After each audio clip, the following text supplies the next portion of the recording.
everyone. Welcome to Easy English Cafe. The phrase of the day today is let the dust settle. What does this mean? Let the dust settle. This means to wait for things to calm down after something busy, stressful, or confusing has happened. Let's wait until everything is back to normal before doing anything else. So here are some examples in sentences.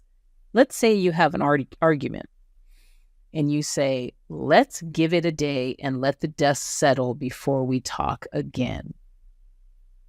If you're moving into a new city, I just moved here, so I'm letting the dust settle before making any big decisions.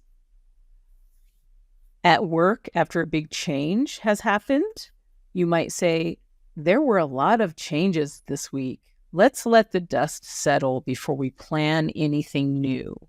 So this phrase is very common, and it is used in a way to help calm people down, get them to relax, and think about things while the dust settles. Please like and subscribe. We appreciate your company, and we hope you learn from our common phrases. Let us know in the comments how you have used these common phrases. Where have you heard them?